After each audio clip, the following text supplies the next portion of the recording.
आप सभी का स्वागत है। चलिए शुरुआत करते हैं आज की खबरों के साथ। पहली खबर हमारी अलवर से आ रही है। अलवर मेडिकल कॉलेज से इस वक्त की बड़ी खबर सामने आ रही है, जहां 25 संविदा कर्मचारियों को अचानक कार्य मुक्त किए जाने पर बवाल खड़ा हो गया है। बिना किसी पूर्व सूचना के नोटिस देकर हटाए जाने से नाराज कर्मचारियों ने शनिवार को मेडिकल कॉलेज प्रशासन के खिलाफ जमकर नारेबाजी की और प्रदर्शन किया।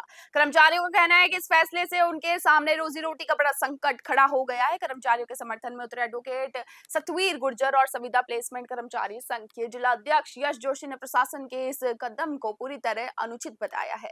उन्होंने चेतावनी दी है कि यदि कार्य मुक्ति का आदेश वापस लेकर कर्मचारियों को बहाल नहीं किया गया तो आने वाले दिनों में उग्र आंदोलन और बड़ा धरना प्रदर्शन किया जाएगा। अलवर से प्रदीप गोयल की खास रिपोर्ट आप सब देख रहे हैं।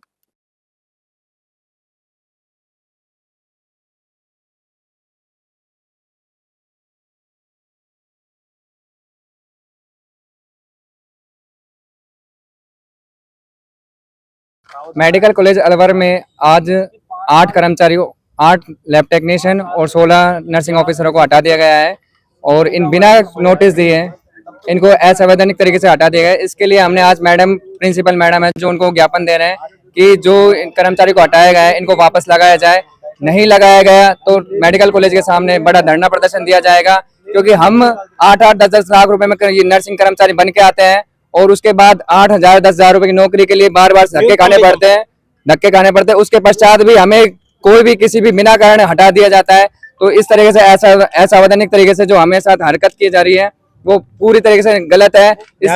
इस चीज के लिए हम राजस्थान सरकार से भी अपील करते हैं कि जितने भी हम कर्मचारी लगे हुए हैं, मांगे कुछ नहीं है। जिस तरह से असंवैधानिक तरीके से हमारे नर्सिंग कर्मचारियों भाइयों के साथ, लैब टेक्नीशियन भाइयों के साथ कल रात को एक नोटिस दिया जाता है कि आप अपनी सभी जिम्मेदारियों से रिलीव किए जाते हैं, जो कि बिल्कुल न्यायोचित नहीं है। अब आगे की हमारी रणनीति ये है कि हम अभी कॉलेज प्रशासन को एक नोटिस देने वाले हैं। इसके बाद हमारे जिला कलेक्टर महोदय श्रीमती आरतिका शुक्ला जी को एक ज्ञापन देने वाले हैं। अगर इस ज्ञापन के ऊपर कोई संज्ञान नहीं लिया जाता है तो हम इस कॉलेज के सामने एक उग्र प्रदर्शन करने वाले हैं, धरना प्रदर्शन करने वाले हैं, जिसमें मेरे सभी नर्सिंग कर्मचारी भाई शामिल होंगे। जितने भी जो अपने हक की लड़ाई लड़ना चाहते हैं, मैं उन सभी से आग्रह करूंगा कि वो। जालोर के भीनमाल शहर से इस वक्त की बड़ी खबर सामने आ रही है, जहां पुलिस प्रशासन और नगर पालिका की संयुक्त टीम ने मुख्य बाजार और भीड़ भाड़ वाले इलाकों में बड़े स्तर पर अतिक्रमण हटाने की कार्रवाई की है। डीएसपी शंकर लाल मंसूरिया के नेतृत्व में की गई इस कार्रवाई के दौरान दुकानों के बाहर अवैध रूप से रखे गए सामान, होर्डिंग्स और बोर्ड को मौके से जब्त किया गया। कार्रवाई के दौरान अधिकारियों ने व्यापारियों को सख्त हिदायत दी कि वे अपने दुकानों के बाहर सामान रखकर सड़क पर अतिक्रमण न करें। प्रशासन की इस सख्ती के बाद बाजारों की व्यवस्था बहाल हुई है और यातायात पूरी तरह सुचारू हो गया है। राहत की बात यह रही कि इस पूरी कार्रवाई में स्थानीय व्यापारियों ने भी प्रशासन का सहयोग किया। भीनमाल से भरत सोनी की रिपोर्ट आप सब देख रहे हैं।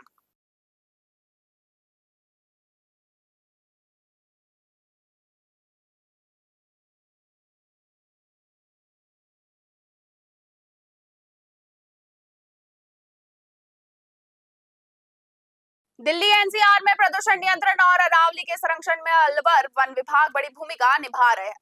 अलवर वन मंडल की 20 नर्सरियों के में तैयार हो रहे धोक, खेजड़ी, खेर और सालार जैसी राजस्थानी प्रजातियों के पौधे की डिमांड दिल्ली हरियाणा में तेजी से बढ़ती जा रही है। इस बार अकेले दिल्ली यूनिवर्सिटी के लिए 10,000 पौधे भेजने का लक्ष्य रखा गया है। एसीएफ पुष्पेंद्र सिंह शेखावत ने बताया कि इस साल कुल 24,20,000 पौधे तैयार किए जा रहे हैं। दिल्ली यूनिवर्सिटी के अलावा IIT दिल्ली, JNU और हरियाणा के संस्थानों से भी मांग रही है। मानसून से पहले इन अरावली अनुकूल पौधों को भेज दिया जाएगा ताकि समय पर इनका रोपण कर दिल्ली एनसीआर को प्रदूषण से राहत दिलाई जा सके। अलवर से प्रदीप गोयल की स्पेशल रिपोर्ट आप सब देख रहे हैं।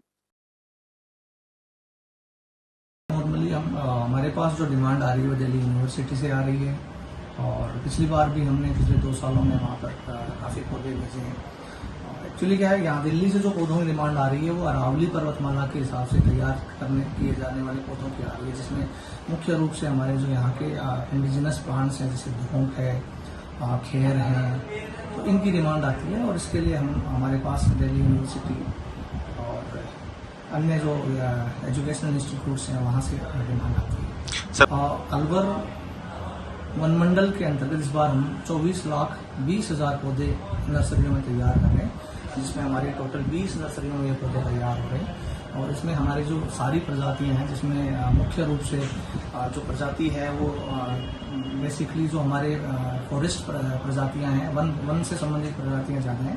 बाकी फलदार फूलदार पौधे भी हम इसमें तैयार कर रहे हैं, जिससे कि जो लोकल लोग हैं वो भी इनको ले पाएँ, और जो बड़े प्लांटेशन करना चाहते हैं अरावली पर्वतमाला में, उनके लिए भी वहाँ के इंडिजिनस प्लांट्स हम तैयार कर रहे हैं, जिनमें खैर है, पलास है और देसी बबूल है, और फिर जैसे अर्जुन है, शीशम है, इनका हम बड़ा अच्छा स्टॉक तैयार कर रहे हैं सर। यहाँ पर 2 लाख पौधों की प्लांट्स की डिमांड अभी आ चुकी है, और आगे भी उनकी तरफ से और जो टारगेट है उनके हिसाब से आने की संभावना है। जयपुर पुलिस कमिश्नर सचिन मित्तल ने आमजन की शिकायतों के तुरंत समाधान के लिए शनिवार को चित्रकूट थाने में जनसुनवाई की। इस दौरान वैशाली नगर, करनी विहार और चित्रकूट थाना क्षेत्र से बड़ी संख्या में फरियादी अपनी समस्याएं लेकर पहुंचे। कमिश्नर ने लोगों की शिकायतों को गंभीरता से सुना और कई मामलों का मौके पर ही निस्तारण कर राहत पहुंचाई।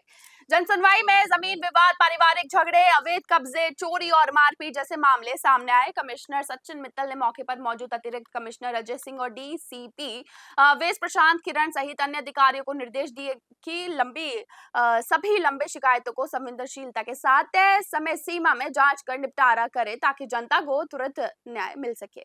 जयपुर से सलीम खान की रिपोर्ट आप सब देख रहे हैं।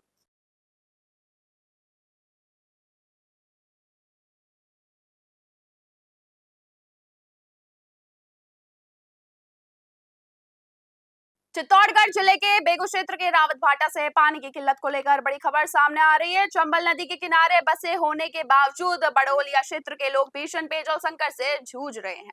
पानी की समस्या और सरकारी दावों के खोखले साबित होने से नाराज ग्रामीणों ने नगरपालिका कार्यालय पहुंचकर जमकर प्रदर्शन किया और प्रशासन के खिलाफ मोर्चा खोल दिया। ग्रामीणों का आरोप है कि प्रशासन 15 टैंकर चलाने का दावा कर रहा है, जबकि धरातल पर केवल एक ही टैंकर आ रहा है। इसके साथ ही ग्रामीणों ने पूर्व सरपंच पति राम कुमार मीणा पर सरकारी ट्यूबवेल पर अवैध कब्जा करने और आमजन को पानी भरने से रोकने का गंभीर आरोप लगाते हुए शिकायत पत्र सौंपा है।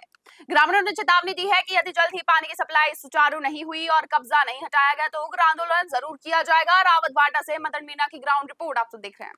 ये घर में जो सरकारी ट्यूबवेल लग रही है इसको निकलवाओ, जो हम पैसे है ना तो वो भी पैसे रहेंगे। कितने टाइम हो गया आपको पानी नहीं मिल रहा? हमारे को हो गया 15 दिन। एक टैंक भेजते हैं, हमारे को टैंक भी नहीं देखा, और इनका घर में ट्यूबवेल है तो फिर हमारे को पानी की व्यवस्था नहीं है, तो इसकी ट्यूबवेल भी निकलवाओ। कोई व्यवस्था नहीं हो रही हमारी, और 15 दिन हो गए हमारे को पैसे रहते, खेत में से पानी लाते और उधर नीचे की टंकी पे जाते हैं तो औरतें लड़ती है, बोला तुम्हारे मोहल्ले में पानी भरा करो, हमारे मोहल्ले में मत आओ। क्या नाम है आपका?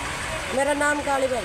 में 10 दिन से पानी नहीं आ रहा, ट्यूबवेल है और सब खराब हो रहे हैं, और ये दूसरों के जिनके बोरिंग लग रही उनके घर पे पानी भरने जाते तो हमें भगा देते हैं। ये बोरिंग सरकारी है प्राइवेट है?